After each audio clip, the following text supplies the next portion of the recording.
पश्चिमी यूपी की चुनावी लड़ाई अब करो या मरो के दौर तक पहुंच गई है। बीजेपी ने यहां के समीकरण सुलझाने में पूरी ताकत झोंक दी है। कल अमित शाह दिल्ली में जाट नेताओं से मुलाकात कर रहे हैं, तो आज उनकी ताबड़तोड़ कार्यक्रम भी है। वहीं राजनाथ सिंह और जेपी नड्डा ने भी पश्चिमी यूपी की तरफ कूच किया है। तमाम दिग्गजों को उतारकर बीजेपी माहौल बदलने में लगी है।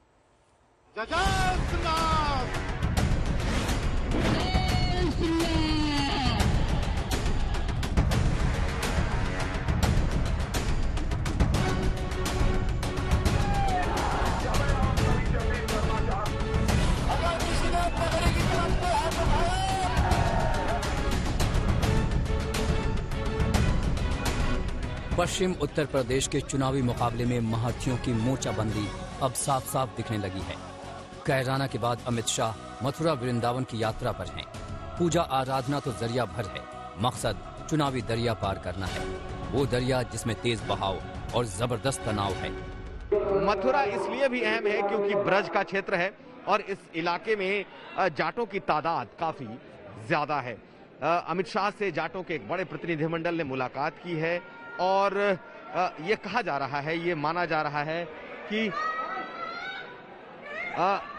यहां आना कहीं ना कहीं उनके लिए भी एक संदेश है। इस समर में अमित शाह अकेले नहीं हैं। बीजेपी ने अपने तमाम दिग्गजों को मैदान में उतारा है। अमित शाह का मथुरा में मतदाता संवाद, दादरी में घर घर संपर्क अभियान, ग्रेटर नोएडा में मतदाता संवाद, राजनाथ सिंह का बागपत में चौपाल, गाजियाबाद के मोदी नगर में प्रचार अभियान, बीजेपी अध्यक्ष जेपी नड्डा का शाहजहांपुर में प्रचार अभियान। बीजेपी की इस जोर आजमाइश की वजह बेहद साफ है, क्योंकि पश्चिम यूपी का चुनावी युद्ध 2017 से हटकर है। कृषि कानूनों की वजह से जाटों के असंतोष का दायरा इतना बड़ा और घना रहा कि बीजेपी खुद को खतरे में देखने लगी। पहले तीनों कानून निरस्त किए और अब जाटों को मनाने की कोशिश हो रही है। कल दिल्ली में जाट मनाओ सत्र के सूत्रधार खुद अमित शाह थे। बीजेपी को याद दिलाना पड़ रहा है कि जाटों से रिश्ता कितना पुराना और मजबूत है। कि हमारा आपका नाता तो 650 साल पुराना है।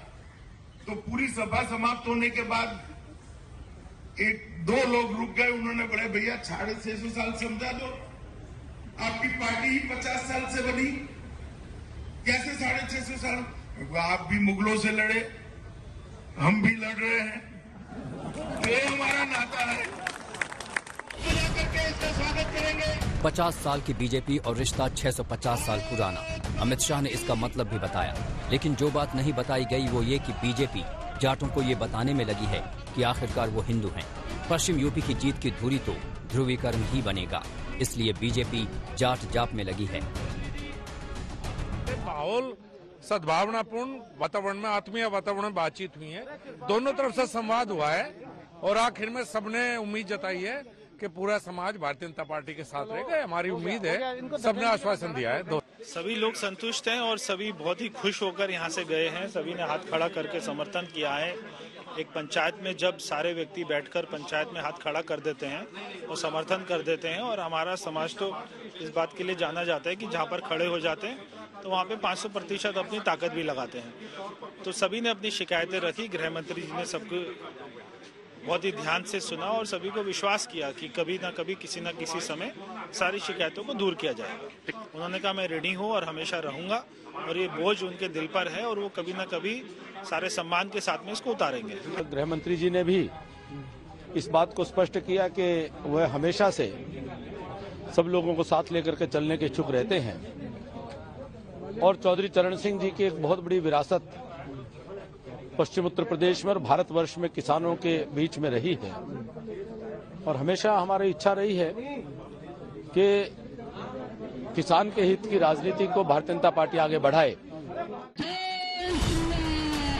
तो जिसके जाट उसके ठाठ। पश्चिम यूपी वो आग का दरिया है जिसमें डूबकर जाना ही होगा, और बीजेपी की तो पूरी उम्मीद ही पश्चिम यूपी पर ही टिकी है। 2017 में पश्चिमी यूपी की 136 सीटों में से बीजेपी ने 80% यानी 109 सीटें जीती थी। समाजवादी पार्टी ने 21, बीएसपी ने 3, कांग्रेस ने 2 और आरएलडी ने सिर्फ 1 सीट जीती थी। जब दांव इतना बड़ा हो तो उसी अनुपात में दम लगाना भी जरूरी हो जाता है। इसलिए बीजेपी ने पूरी ताकत झोंकी है, क्योंकि हवा यूं ही नहीं बदला करती। कुमार अभिषेक, मथुरा, आज तक।